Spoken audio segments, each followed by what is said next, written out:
cuma kamu yang bisa membuat diriku menggila.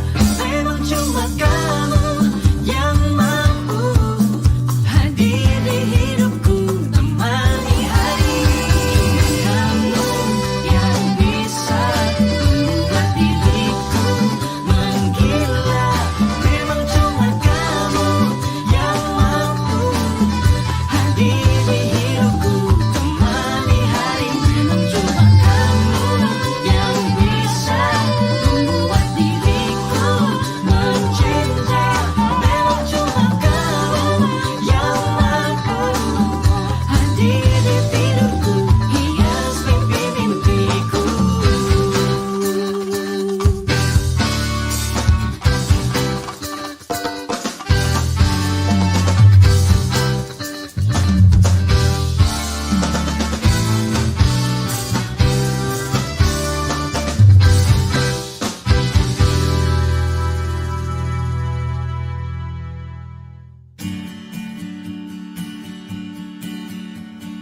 Bila dirimu merasa 94,4 FM kanal inspirasi.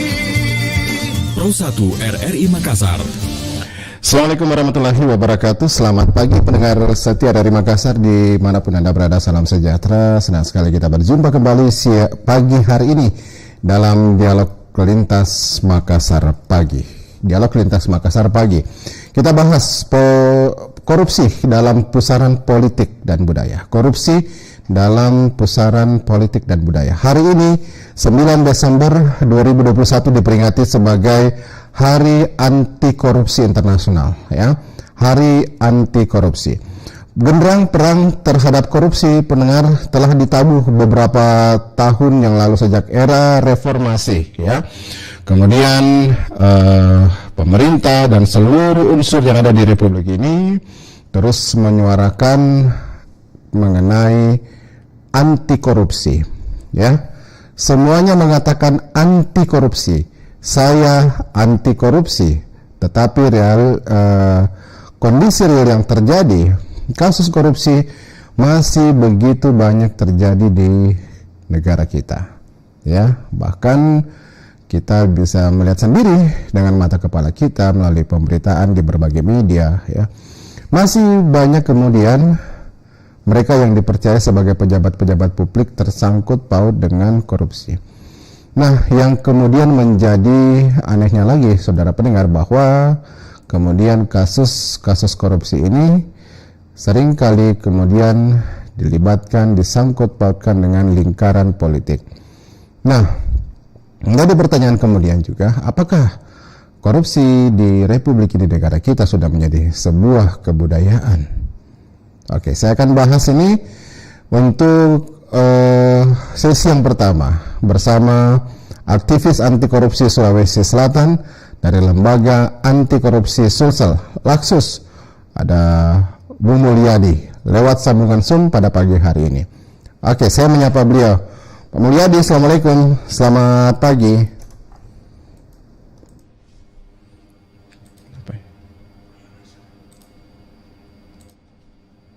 Ya, Pak Mulyadi, mungkin suaranya belum bisa dengar.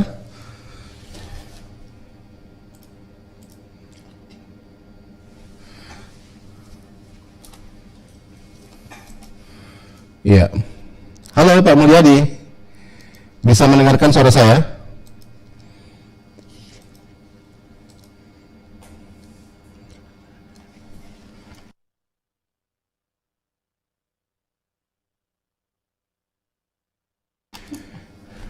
Pak Mulyadi? Ya, saya belum bisa mendapatkan suara dari Pak Mulyadi, pendengar. Saya akan coba bergabung dengan beliau beberapa saat kemudian, ya. Tampaknya ada sedikit gangguan komunikasi, ya, dengan mikrofon beliau. Kami coba akan kembali bersama Anda sesaat lagi.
cuma kamu yang bisa membuat diriku menggila.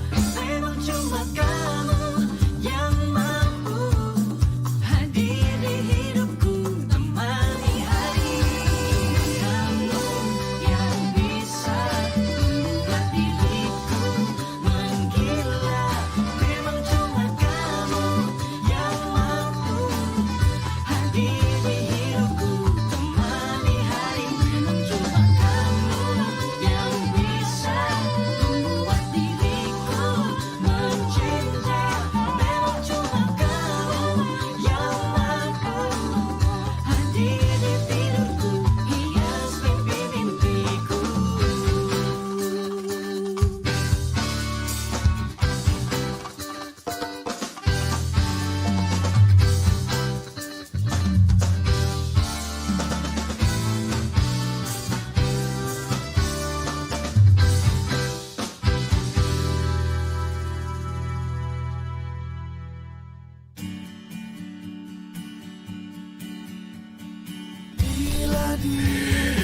Baik, saudara pendengar, terima kasih Anda masih bersama kami di RRI Pro 1 Makassar pada kesempatan pagi hari ini.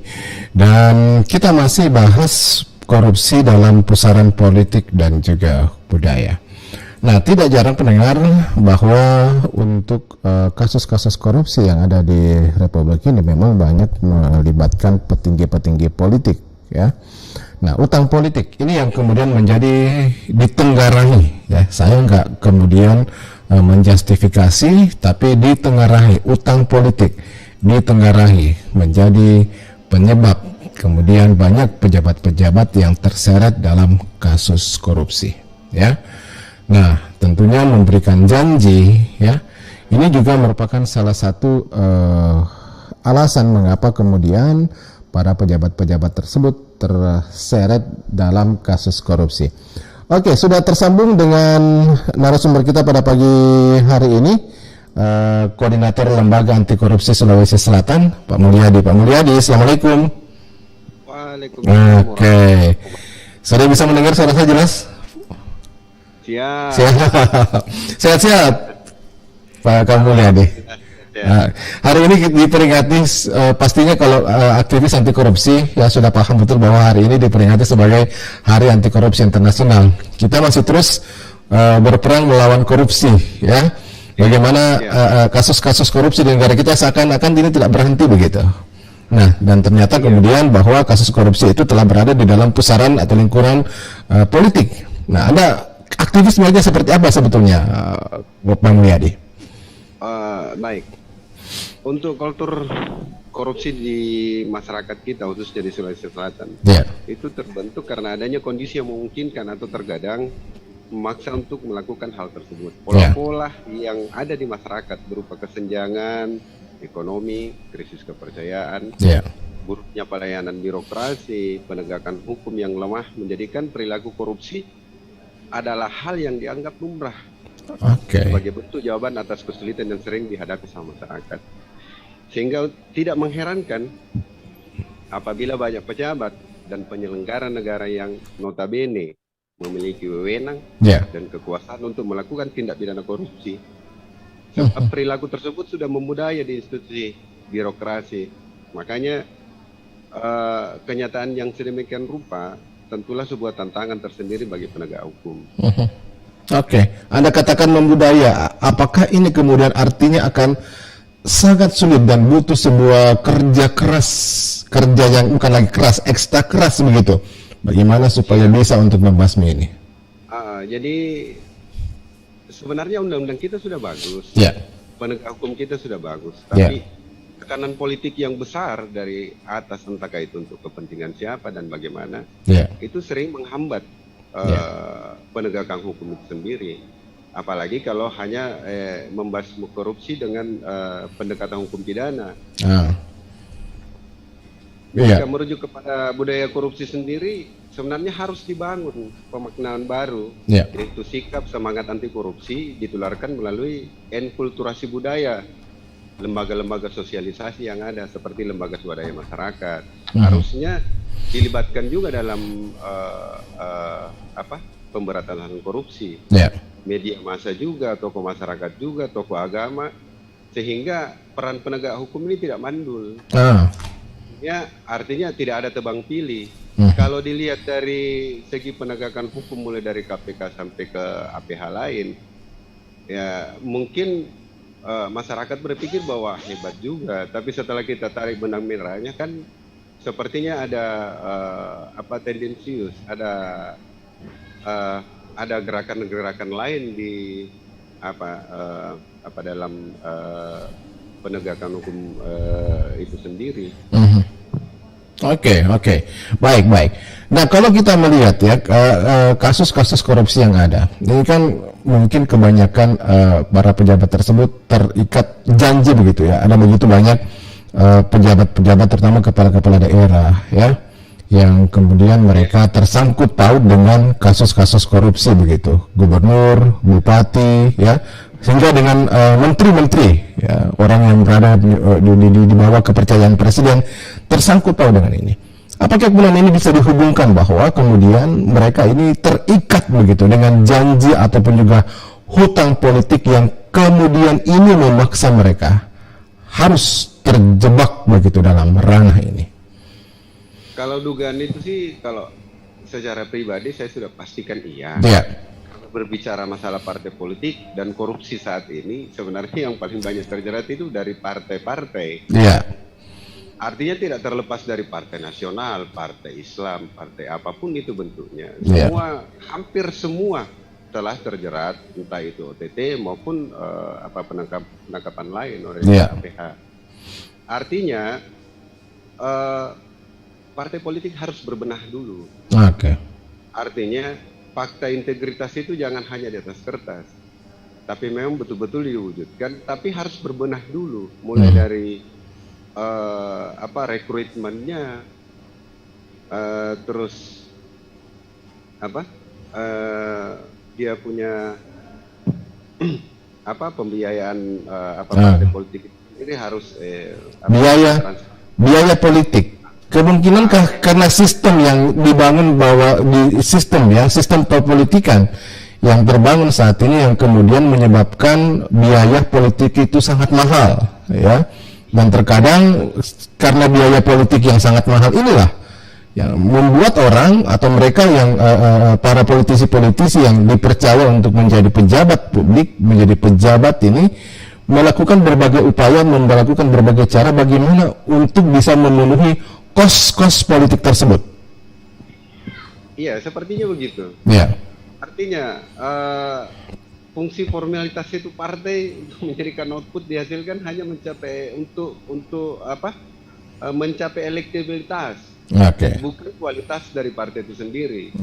Jadi sepertinya mesin-mesin partai ini hanya untuk mengambil keuntungan dari setiap anggota. Makanya outputnya sendiri itu kurang bagus. Rata-rata yang sudah menduduki jabatan ya paling tidak mengembalikan modal lah. Artinya untuk duduk di satu kursi, katakanlah di Dewan antara Kota Makassar, itu kan ada nilai-nilai sendiri yang dia harus mereka harus penuhi. Ada mahar begitu Bang ya?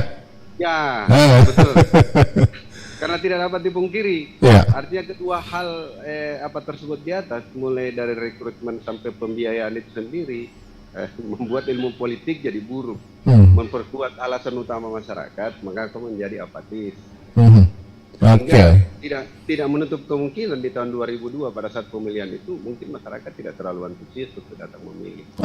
Kalau masyarakat kita ya, kalau mungkin dilihat mereka akan cenderung apatis atau mereka akan cenderung pragmatis begitu. Kalau melihat situasi dan kondisi yang ada saat ini bahwa ya udahlah nanti pejabat-pejabat ini kan ketika mereka akan jadi pejabat, nah tentunya mereka harus keluar dana begitu ya. Paling tidak ada dong juga timbal baliknya kepada kita ini, paling tidak untuk memberikan suara. Ya biasanya kita ada masyarakat juga, ada orang-orang politik juga yang rela membayarkan begitu sesuatu kepada masyarakat untuk mendapatkan suara-suara tersebut begitu.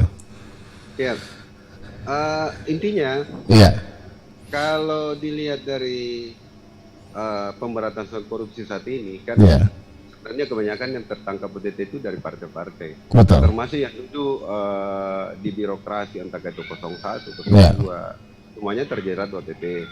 Dan di situ masyarakat bisa menilai. Masyarakat, khususnya masyarakat Sulawesi Selatan itu kritis banget.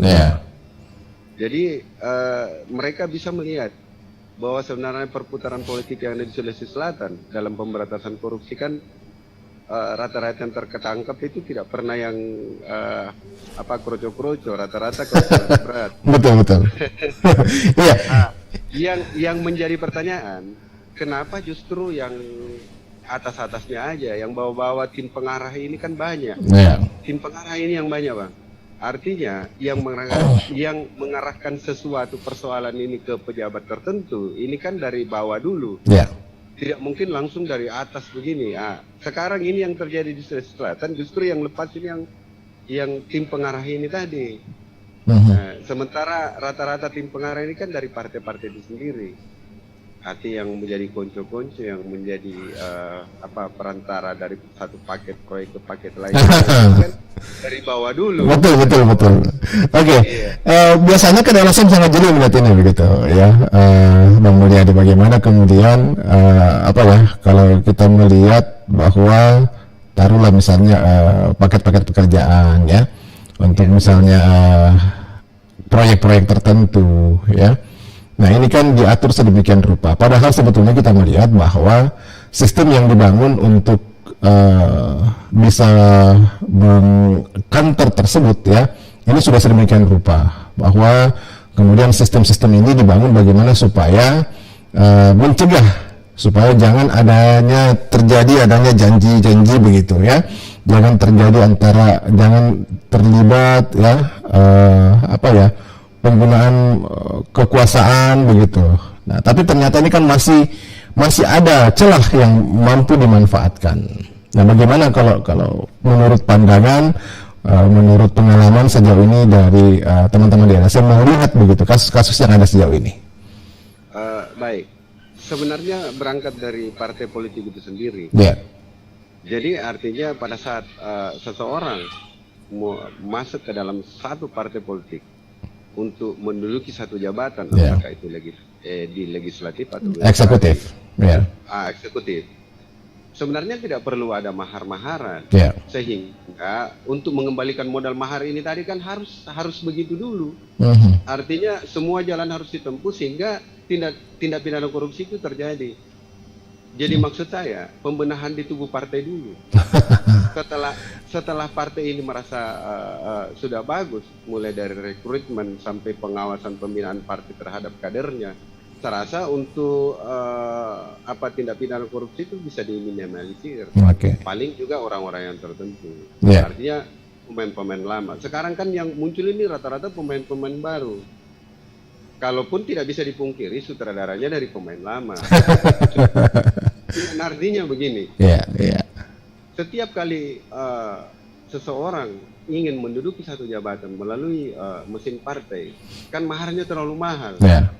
Sementara tidak bisa dipungkiri juga bahwa mahar ini tadi bisa saja dari utangan, bisa saja dari leasing, bisa saja dari penjualan mobil. Untuk mencukupi mahar ini tadi, untuk mengembalikan harta yang telah keluar, ini kan butuh suatu terobosan bagaimana caranya bisa mengembalikan uang tersebut, sehingga memikirkan nasib rakyat itu tidak ada lagi. Di nomor 10 kan, begitu kayaknya. Jadi artinya budaya korupsi ini bisa ditekan atau bisa diminimalisir selama partai itu mau berbenah dulu. Parpol menjadi kuncinya menurut Anda? Iya. Parpol harus parpol dulu. Karena awalnya kos politik itu kan dari parpol itu sendiri begitu ya. Apakah artinya bahwa sistem yang dibangun, sistem demokrasi yang dibangun di negara kita saat ini ya, atas nama demokrasi lah begitu, atas nama demokrasi, tetapi kemudian ujung-ujungnya demokrasi tersebut harus mengeluarkan kos yang mahal, biaya yang mahal, dan ujung-ujungnya lagi ya ketika kemudian ini sudah ketika kos yang mahal tersebut, nah tentunya berbagai cara pun dilakukan ya yang bersangkutan untuk bisa mengembalikan kos yang mereka sudah keluarkan tersebut. Jadi intinya nggak ada makan siang yang gratis begitu. Jadi sebenarnya birokrasi itu sendiri mungkin budaya anti korupsi telah diterapkan di situ. Ya, dalam birokrasi. Nah, tapi tekanan-tekanan politik ini sendiri, mulai dari kepala daerah. Ya, dari dewan dulu. Dari dewan dan kepala daerah yang terlibat dengan politik. Artinya di sini kan di dewan sendiri ada namanya dana aspirasi. Dana aspirasi ini kadang juga dikerjakan oleh OPD atau SKPD. Sehingga di dalam sini di pembagian paket-paket pekerjaan itu tadi, di situ sebenarnya sangat rawan karena ada namanya pengembalian lah, ada namanya pila, ada kan namanya ini. Artinya SKPD yang tadinya ingin menerapkan sistem yang bersih, ya tercemar juga. Tapi kalau menurut Anda bisa nggak kemudian birokrasi ini berjalan tanpa ada tekanan-tekanan politik dari luar yang punya kepentingan banyak tentunya? Susah. Yang menduduki jabatan 01 ini kan sebenarnya orang politik. Jabatan SKPD itu kan ya jabatan politik semua. Siapapun yang menduduki ya harus dekat dengan sumbu politik dulu. Betul. Jadi ini agak rumit sebetulnya ya, karena boleh dikatakan semua sudah terstruktur ya, sudah terstruktur. Apapun itu pengaruh politik nggak bisa nggak bisa dibebaskan begitu saja. Nah, kita tahu kan bahwa politik itu ya nggak pernah lepas dari yang namanya biaya mahal. Ya, kos politik itu selalu saja ada. Di mana-mana selalu saja ada kebutuhan partai ya dan lain-lain sebagainya. Nah, inilah yang kemudian mengapa kader-kader biasanya berupaya melakukan berbagai cara ya supaya bisa memenuhi kos-kos politik tersebut ketika mereka berada di legislatif. Demikian halnya juga apalagi ketika mereka berada di eksekutif begitu. Nah, yang memegang kekuasaan yang tertinggi, entah itu di daerah ataupun juga di pusat. Jadi sekiranya itu mau diminimalisir, terus memang para pejabat politik mau sadar bahwa tindak pidana korupsi itu suatu perbuatan dosa, katakanlah dosa. Harusnya kan dia berbenah dulu, artinya memperbaiki sistem birokrasi politik yang bersih, terintegritas, sehingga kader-kader yang ada di bawah yang selanjutnya akan menjadi pejabat publik atau pejabat birokrasi, mungkin ada tekanan dari partai itu sendiri bahwa dilarang ini. Mungkin saya rasa untuk tindak pidana korupsi sendiri bisa diminimalisir. Kalaupun ada upaya atau ada niat, tapi karena ada tekanan dari partainya sendiri bahwa tidak boleh melakukan ini, ya saya rasa itu bisa diminimalisir. Jadi tindak pidana korupsi kalau mau diminimalisir harus di tubuh partai dulu, karena APH sendiri tidak berkutik jika tekanan politik itu terlalu besar turun ke bawah. Ya, ini agak rumit sebetulnya Bang Mulyadi ya.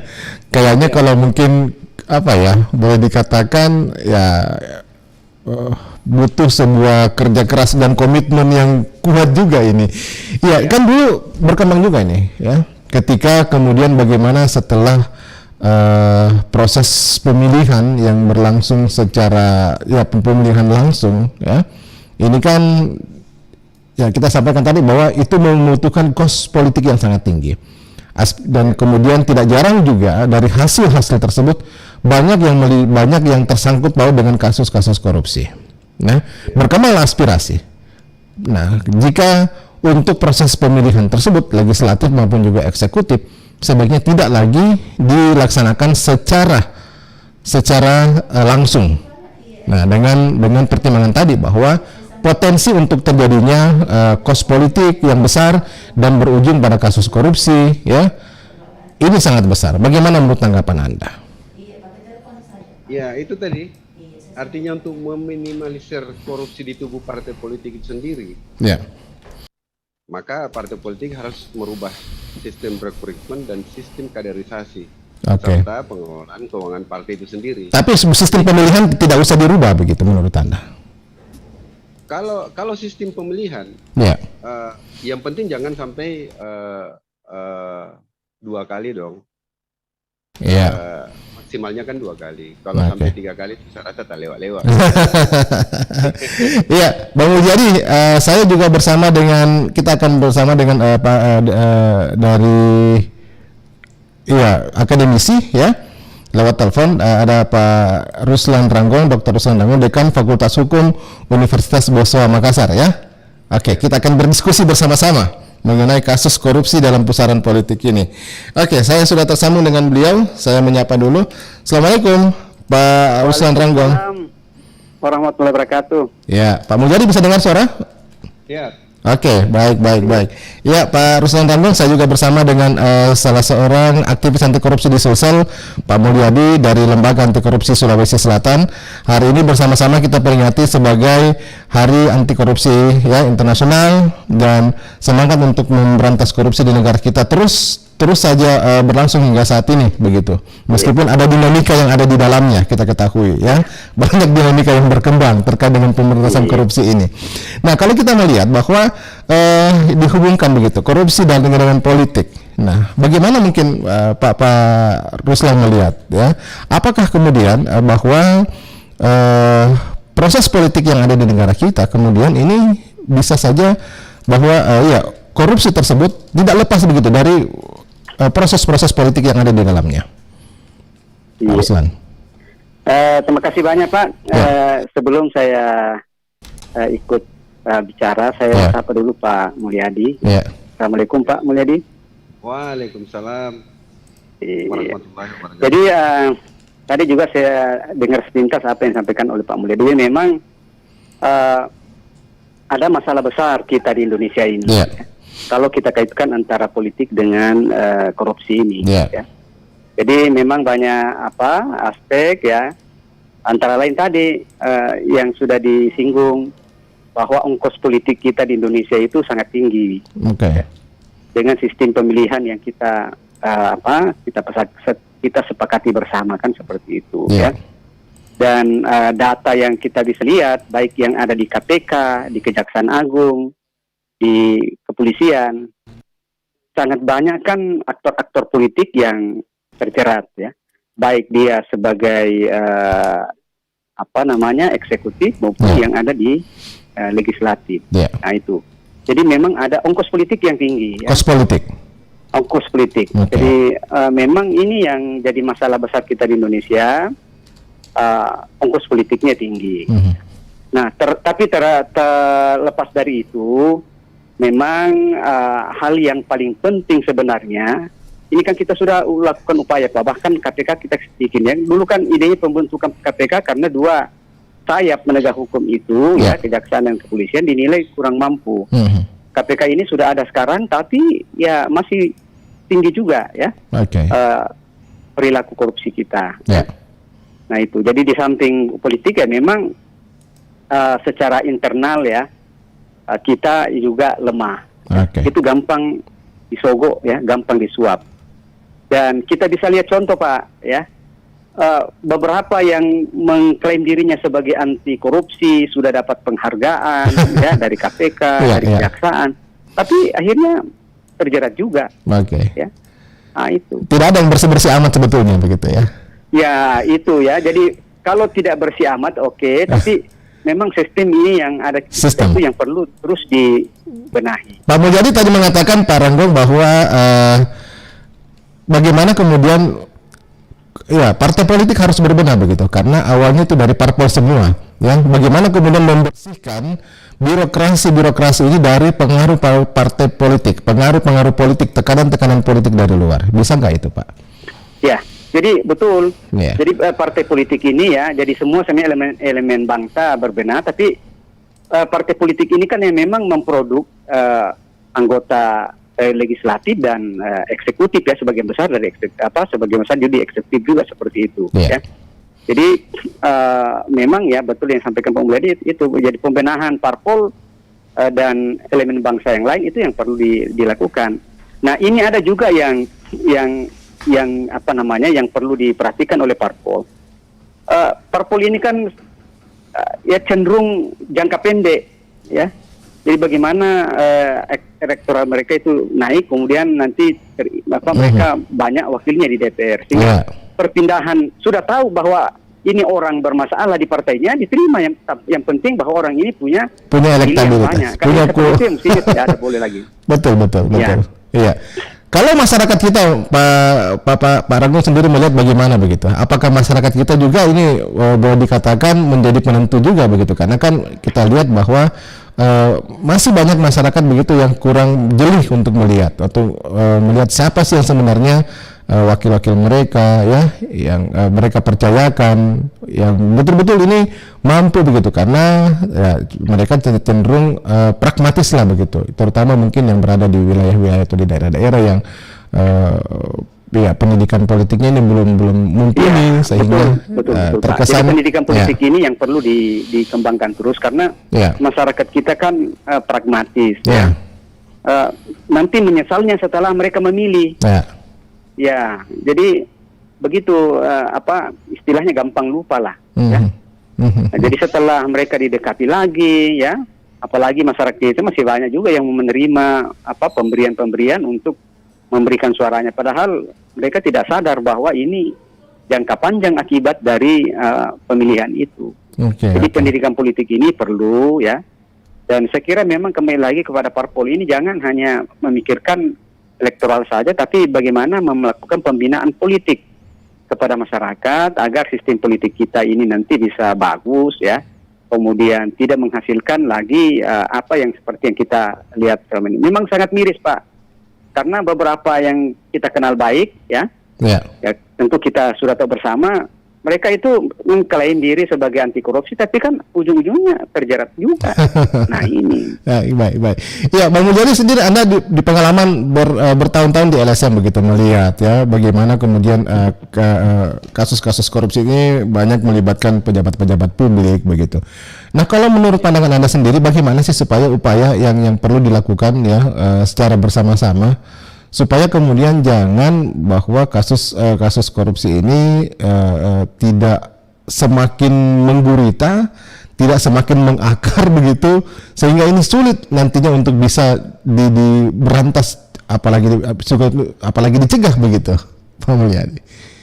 Iya, bagi kami di lembaga swadaya masyarakat itu sendiri, bahwa untuk penegakan anti korupsi atau untuk meminimalisir terjadinya tidak pidana korupsi itu tadi, ya sebenarnya memang harus berangkat dari partai politik dulu.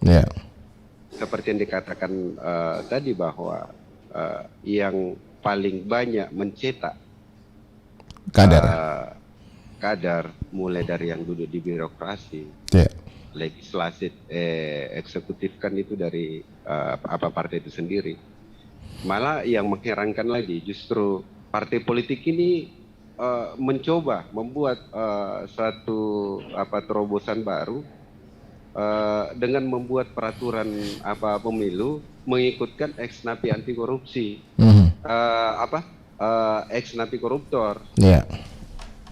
Ini kan sebenarnya tidak perlu.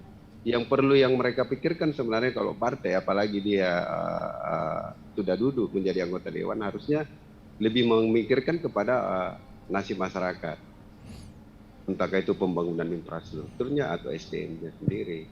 Tapi yang terjadi saat sekarang ini bukan hanya mengikutkan ex napi koruptor, tapi mencoba membuat satu terobosan baru bagaimana caranya supaya pemimpin 01 yang ada di atas bisa sampai 3 periode sampai 5 periode. Ini kan sebenarnya tidak masuk di akal, karena yang mereka pikirkan ini bagaimana caranya supaya bisa selamat dari jeratan hukum.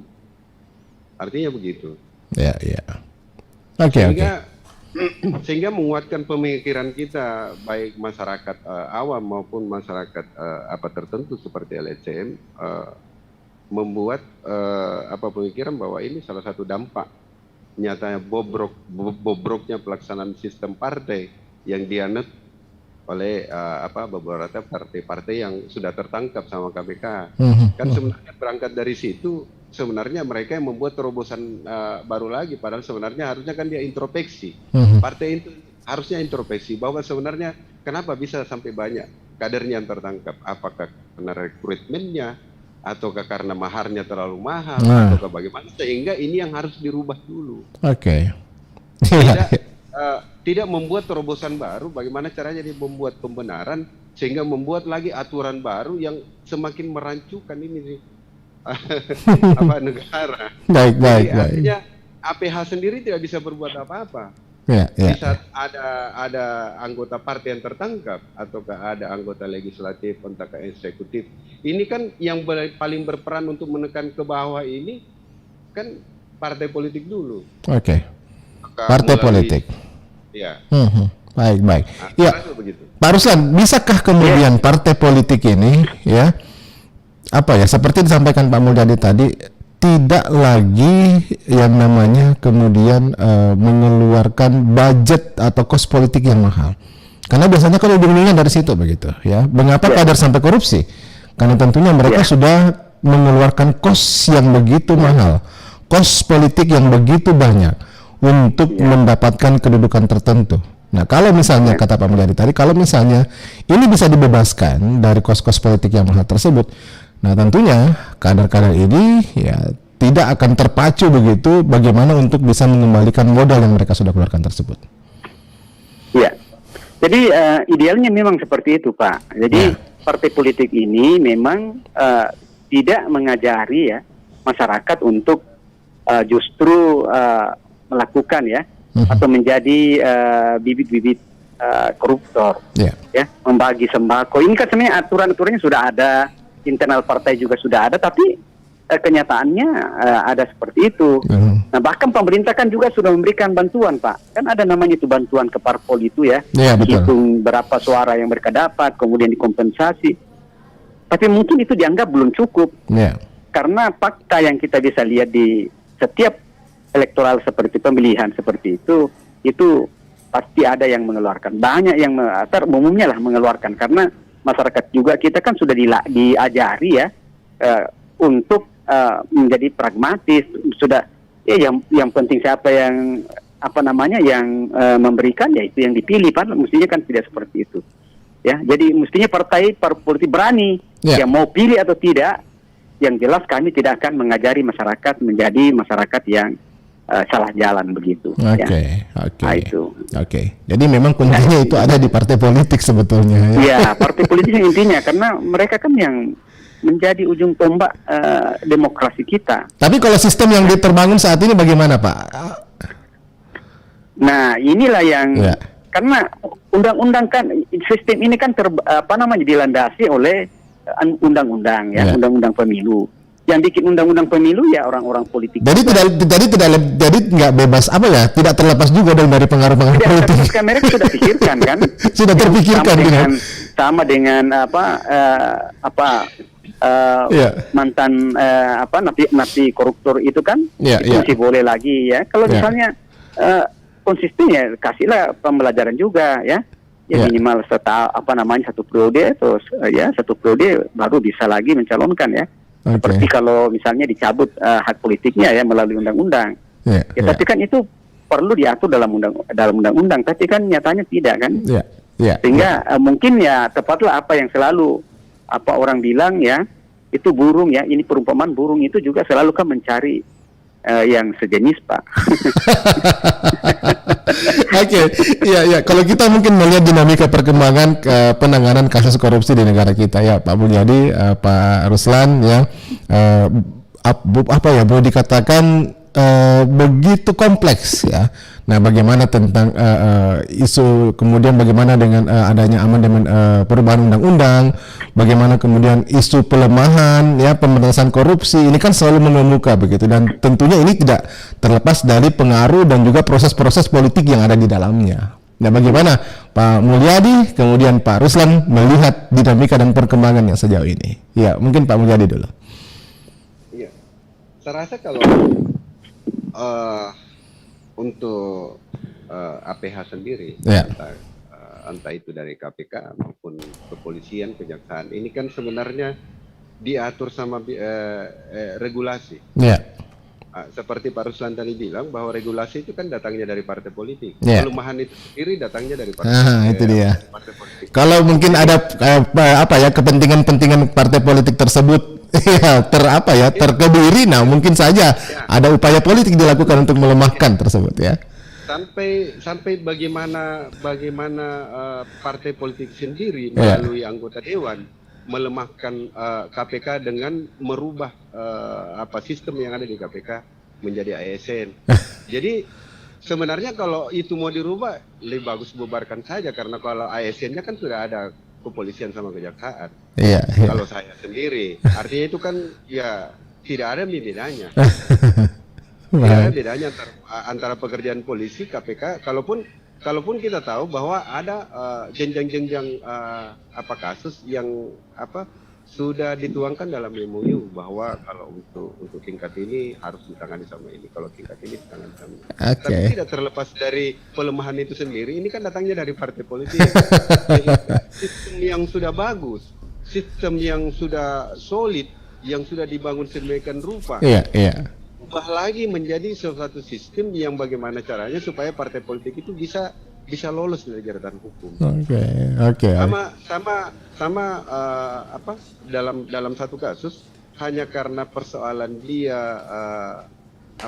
pra peradilan sehingga dia lepas dari jeratan hukum. Ini kan sebenarnya salah satu cara-cara yang dipakai partai politik bagaimana caranya supaya bisa bebas dari jeratan hukum itu. Gimana tanggapan Anda Pak Ruslan? Iya. Nah, jadi saya kira betul bahwa terus terang keinginan untuk memberantas korupsi ya secara total itu belum kelihatan ya. Kalau saya menilainya seperti itu, memang ada, tetapi tidak penuh begitu. Tidak pure.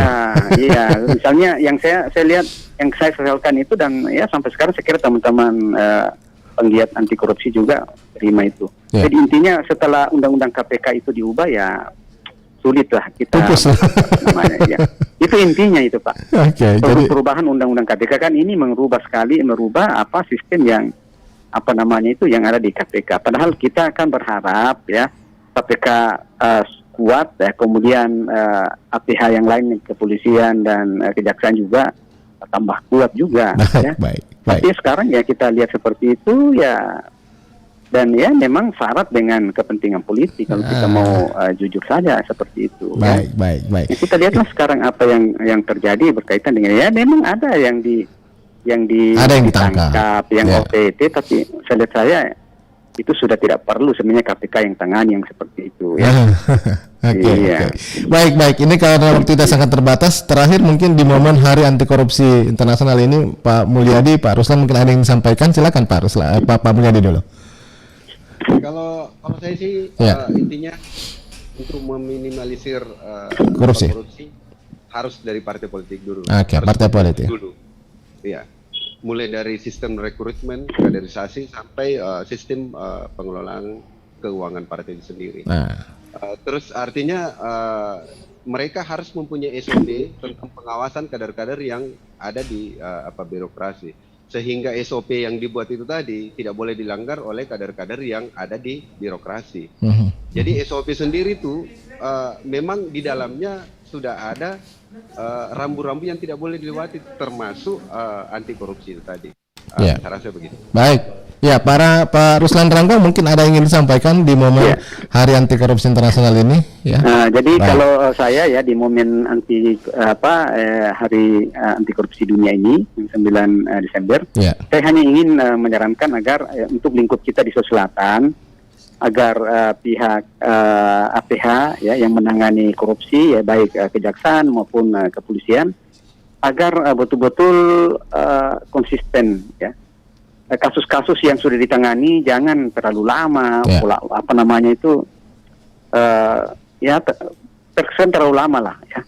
Sehingga masyarakat juga nanti bertanya-tanya. Jadi kalau saya kasus-kasus yang memang sudah ditangani, difokus, kemudian konsisten dan jangan mau diintervensi. Di Makassar ini kan sekarang jangan mau diintervensi, saya garis bawahi. Jangan mau diintervensi. Harus bebas dari pengaruh yang lain. Jangan. Jadi kita dorong bapak-bapak, ibu-ibu yang ada di Kejaksaan Tinggi, Selatan, Kepolisian, Polda, Polda, sebenarnya konsisten Pak. Nggak usah, masyarakat akan mendukung upaya untuk pemberantasan korupsi ini. Nggak usah takut diintervensi dan sebagainya. Yang penting buktinya sudah cukup. Baik. Jangan terlalu lama karena masyarakat juga nanti akan bertanya kenapa ini sudah sudah naik ke penyidikan, tersangkanya belum ada. Itu kan seperti itu. Baik. Saya kira itu saja Pak. Baik, Pak Ruslan, Pak Mulyadi, terima kasih banyak atas waktunya bersama RRI pada pagi hari ini ya. Ya, semoga ini bisa menjadi sebuah edukasi yang sangat baik untuk masyarakat ya, terutama mereka yang nantinya ini punya keinginan terlibat dalam politik begitu. Terima kasih Pak, Bapak-bapak, terima kasih. Terima kasih atas waktunya. Assalamualaikum warahmatullahi wabarakatuh. Selamat pagi. Assalamualaikum warahmatullahi wabarakatuh. Ya, pendengar Persatu dimanapun Anda berada, sekian kami temani Anda pada pagi hari ini dalam Dialog Lintas Makassar Pagi. Kita sudah membahas korupsi dalam pusaran politik dan juga budaya bersama dengan para pembicara dari aktivis anti korupsi Pak Mulyadi, dan juga dari Lembaga Anti Korupsi Sulawesi Selatan Laksus, dan juga Dekan Fakultas Hukum Universitas Boswa Makassar Pak Ruslan Ranggong SHMH. Sampai di sini saya Alfian menemani Anda. Terima kasih, selamat pagi, sampai jumpa. Assalamualaikum warahmatullahi wabarakatuh.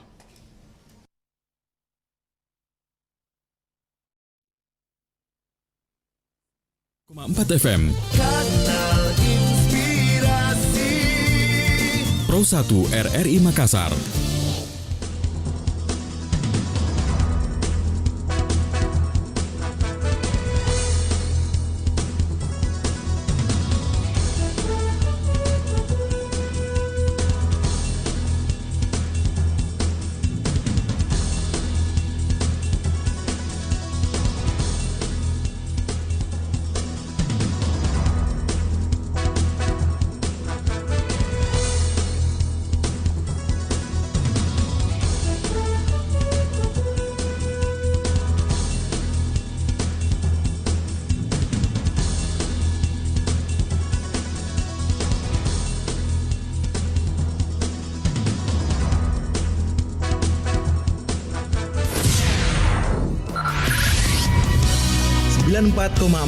FM Pro 1 RRI Makassar, Kanal Inspirasi.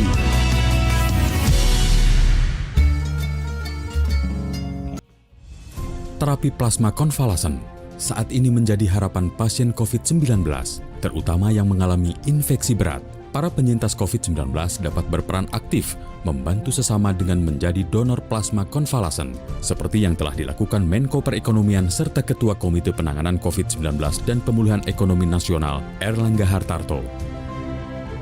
Para pendengar RRI, harapan untuk sembuh bagi pasien COVID-19 kini semakin banyak, yakni tidak saja melalui obat-obatan yang diberikan tenaga medis, namun juga dengan terapi plasma konvalesen. Terapi plasma konvalesen ini diberikan oleh para pendonor yang telah sembuh dari COVID-19 untuk diberikan kepada pasien lain yang terinfeksi berat COVID-19.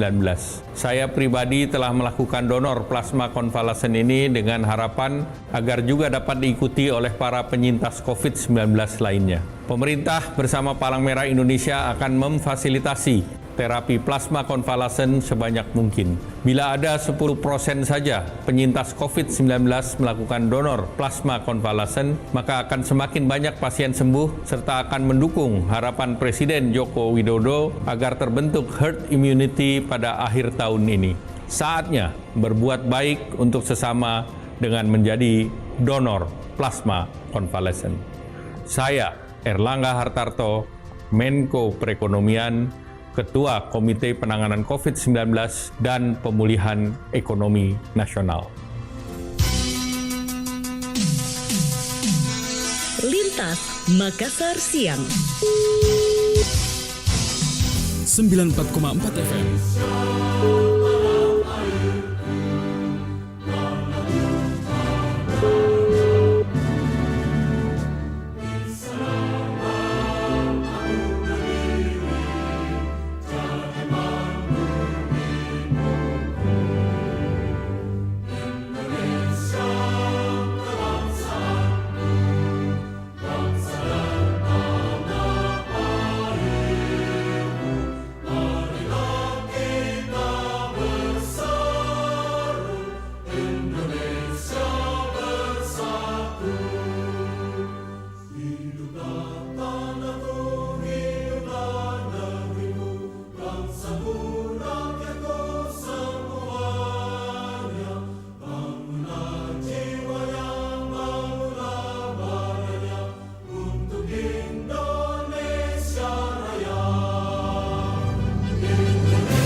94,4 FM. Kanal Inspirasi. Pro 1 RRI Makassar. Baik pendengar dimanapun Anda berada, Lintas Makassar Siang hadir menemani Anda hingga jelang pukul 15 sore hari nanti dan masih bersama saya Melani Ahmad yang sudah menjadi kawan Anda sejak pukul 5 subuh tadi, dan kita akan hadirkan perbincangan seputar penanganan banjir di Sulawesi Selatan. Ada dua narasumber yang akan hadir, yaitu Bapak Muhammad Al-Amin, Direktur Walhi, dan juga Bapak Junaidi dari Basarnas. Tapi sebelum memulai perbincangan tersebut, kita hadirkan dulu satu koleksi kami berikut ini. Anda yang nanti ingin bergabung boleh di 0821 33 33 9440.